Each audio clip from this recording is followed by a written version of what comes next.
Hello lovely viewers, আসসালামু আলাইকুম। এইচে kitchen চ্যানেলে আজকে আরও একটি নতুন রেসিপি দেখার জন্য সবাইকে ওয়েলকাম জানাই।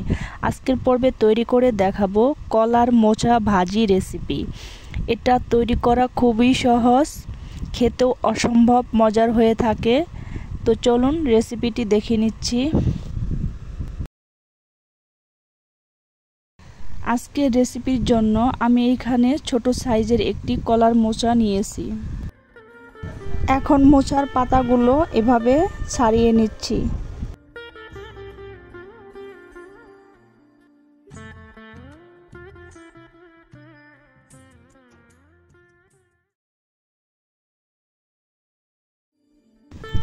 এখন পাতা থেকে সবগুলো ফুল ছাড়িয়ে নিচ্ছি।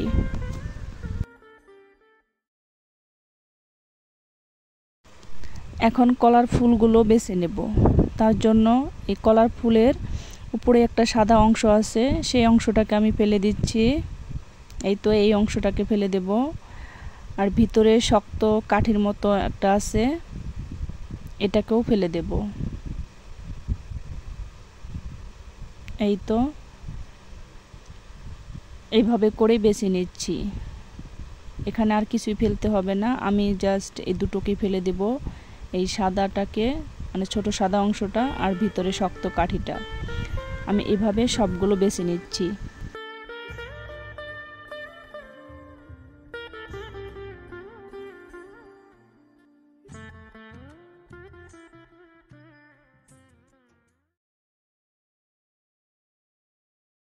আমি সবগুলো কলার ফুল বেছে ভালো করে ধুয়ে নিয়েছি। আপনারা চাইলে এই কলার ফুলগুলো ছোট ছোট করে কেটে নিতে পারেন।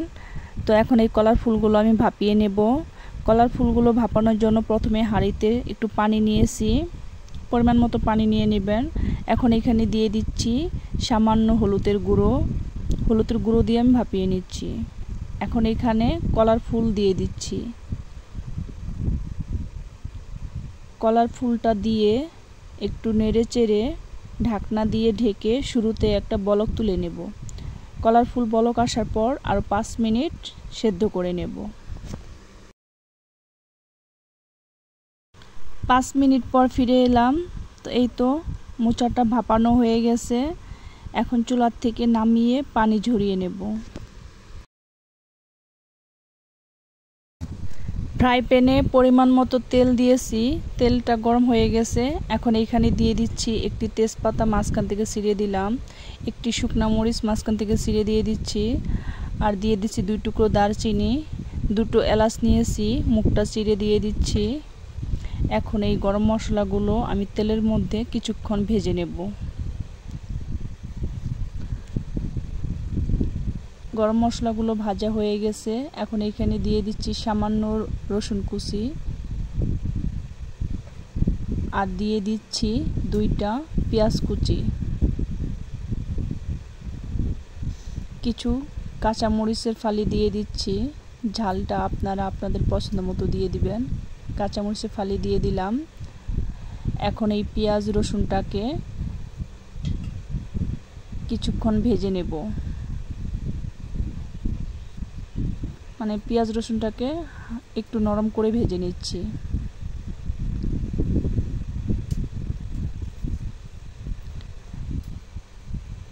এই তো পেঁয়াজ রসুনটা নরম হয়ে গেছে। এখন এখানে গুঁড়ো মশলা দিয়ে দেব। তো আপনারা চাইলে এখানে আদা রসুন বাটাও ইউজ করতে পারবেন। তো প্রথমে দিয়ে দিচ্ছি স্বাদ মতো লবণ, হাফ চা চামচ মরিচের গুঁড়ো দিয়ে দিলাম, হাফ চা চামচ হলুদের গুঁড়ো দিয়ে দিচ্ছি, হাফ চামচ ধনিয়ার গুঁড়ো, হাফ চামচ জিরার গুঁড়ো। এখন সবগুলো ভালো করে নেড়ে চেড়ে মিশিয়ে নিচ্ছি।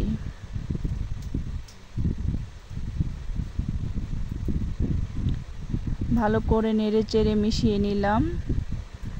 এখন এখানে দিয়ে দেব আলু।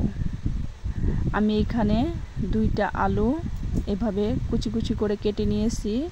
এখন আলুগুলো দিয়ে দিচ্ছি।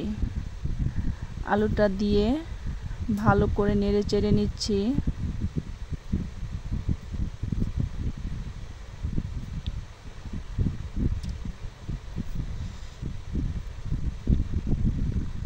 এই তো আলুটাকে ভালো করে নেড়ে চেড়ে নিলাম। এখন ঢাকনা দিয়ে ঢেকে মিডিয়াম আঁচে 5 মিনিট রান্না করব। এই তো ঢাকনা দিয়ে ঢেকে আলুটাকে 5 মিনিট রান্না করে নিলাম।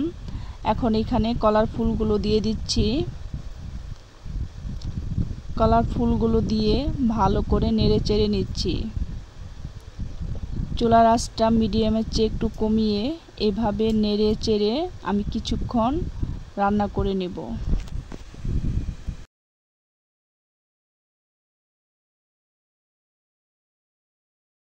এই তো আমি ভাজিটাকে নেড়ে চেড়ে 10 মিনিট রান্না করে নিলাম। এখন আবারও একটু নেড়ে চেড়ে নিচ্ছি।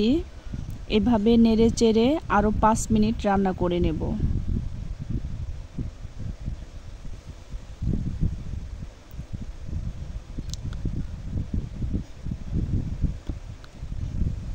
এই তো ভাজিটাকে আরও 5 মিনিট রান্না করে নিলাম। তৈরি হয়ে গেল মোচার ভাজি। ভিডিওটি ভালো লাগলে লাইক, কমেন্ট, শেয়ার করবেন। আমার চ্যানেলটিকে সাবস্ক্রাইব করে চ্যানেলটির পাশেই থাকবেন। তো এখন ভাজিটাকে চুলার থেকে নামিয়ে নেব। এভাবে মোচা ভাজি করলে গরম ভাতের সাথে খেতে অসম্ভব মজার হয়। এখন পরিবেশন করে দেখাচ্ছি। ধন্যবাদ সবাইকে এতক্ষণ আমার ভিডিওটি দেখার জন্য। আজকের মতো এখানেই বিদায় নিচ্ছি। আল্লাহ হাফেজ।